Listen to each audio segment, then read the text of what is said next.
दोस्तों, महाराष्ट्र की राजनीति में इतनी उठापटक के बाद आखिरकार एकनाथ शिंदे ने मुख्यमंत्री पद की शपथ ले ही ली और बीजेपी से पिछले मुख्यमंत्री मतलब देवेंद्र फडणवीस उप मुख्यमंत्री बने।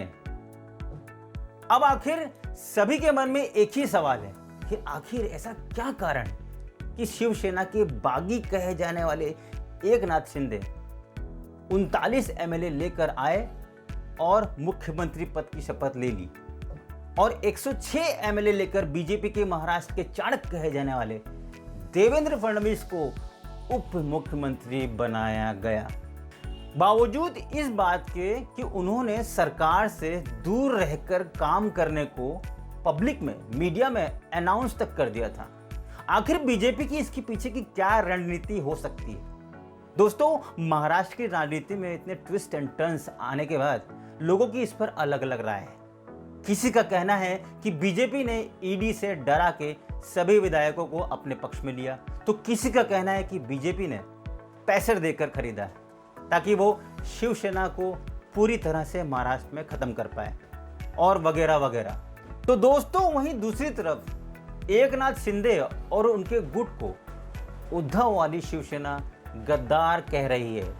तो इसी पर शिंदे गुट की शिवसेना के इसके पीछे का कारण उद्धव सरकार में उनकी सुनवाई न होने से और हिंदुत्व को त्याग कर हिंदुत्व विरोधी पार्टी से हाथ मिलाने की वजह बता रही है। तो इस तरह तमाम बातें सामने आ रही हैं। अब जबकि बीजेपी और शिंदे मिलकर सरकार बना चुके हैं, तो इसके पीछे की मुख्य वजह क्या है? इसके पीछे बीजेपी की क्या रणनीति है जिसने बहुमत होने के बाद भी शिंदे को समर्थन किया और उन्हें मुख्यमंत्री पद दे डाला? तो दोस्तों, दरअसल जब शिवसेना ने रातों रात बीजेपी से पाला बदलकर महाविकास अघाड़ी के साथ मिलकर अपनी सरकार बना ली थी, तभी हिंदूवादी लोग उनसे दूर होते नजर आने लगे थे। इसके बाद जो घटनाएं महाराष्ट्र में हुई, जैसे पालघर हत्याकांड हो या हनुमान चालीसा के ऊपर मुद्दे हों, धीरे धीरे बाला साहेब की बनाई हुई हिंदुत्ववादी शिवसेना का रंग फीका पड़ता दिख रहा था और एकनाथ शिंदे के बागी तेवर तभी से ही दिखने लगे थे। धीरे धीरे इस चिंगारी ने आग का रूप ले लिया और परिणाम आपके सामने है। दोस्तों, इसी बागी तेवर ने शिंदे को सीएम की कुर्सी तक लाकर खड़ा कर दिया। अब रही बात बीजेपी के देवेंद्र फडणवीस ने मीडिया में यह कह दिया था कि वो सरकार में नहीं रहेंगे। अचानक उन्होंने उप मुख्यमंत्री की शपथ थोड़ी देर पहले लेने का ही निश्चय किया। असल में दोस्तों, ये बीजेपी का एक मास्टर स्ट्रोक था। इतने ज्यादा बहुमत होने पर भी उन्होंने शिंदे को आगे कर दिया। अच्छा दोस्तों, इसके पीछे का एक और कारण दिख रहा है कि शिवसेना का जो प्रभाव था वो खत्म हो जाए महाराष्ट्र से, या यूं कहें कि जो हाल कांग्रेस का केंद्र में है वही हाल महाराष्ट्र में शिवसेना का करना है। क्योंकि बीजेपी के इस स्टेप से सिर्फ उन्हें शिंदे के रूप में महाराष्ट्र की राजनीति में एक बड़ा विकल्प ही नहीं मिल गया, बल्कि शिवसेना जो पार्टी है, बाला साहब द्वारा जो बनाई गई मजबूत पार्टी थी, उसे भी हाईजैक करने का मौका मिल गया है। पर आगे आने वाले समय में ये सरकार कैसे मंत्रिमंडल का विस्तार करेगी, कैसे काम करेगी, किसको क्या जिम्मेदारी देगी, ये तो वक्त बताएगा दोस्तों।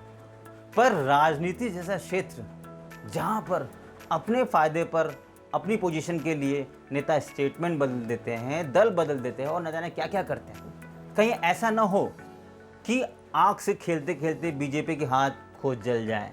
क्योंकि सरकार बनाते समय जो कुछ हुआ उस सब ने देखा और वो बीजेपी द्वारा पहले से सोचा समझा नहीं था। एंड मोमेंट पर देवेंद्र फडणवीस जिन्हें पूरी तरह से नकार दिया गया था, उन्हें उप मुख्यमंत्री पद दिया गया। दोस्तों, ये बताया जा रहा है कि देवेंद्र फडणवीस को ये कहा गया उस वक्त कि हमारे 106 एमएलए के आगे लीड करने के लिए कोई तो होना चाहिए, कोई बड़ा नेता होना चाहिए, जो कि आप हैं।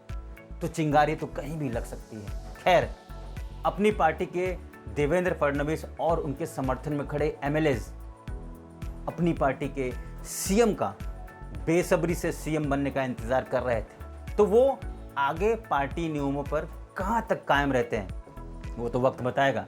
पर कुल मिलाकर बीजेपी जो संदेश देना चाहती थी वो उन्होंने बिल्कुल सटीक तरीके से लोगों तक पहुंचा दिया है कि उन्हें सत्ता का कोई लालच नहीं और शिवसेना में बगावत उसके अंदरूनी राजनीति का नतीजा है। दोस्तों, अगर फडणवीस मुख्यमंत्री बन जाते तो लगता बीजेपी ने सत्ता के लिए बागी विधायकों और शिंदे का साथ दिया है। अब तो आने वाला वक्त ही बताएगा कि ये सरकार लोगों के लिए कितनी हितकारी साबित होती है। आपका इस बारे में क्या कहना है कमेंट बॉक्स में लिख के ज़रूर बताएं। साथ ही वीडियो अच्छी लगी तो शेयर करें, सब्सक्राइब ज़रूर करें। जय हिंद।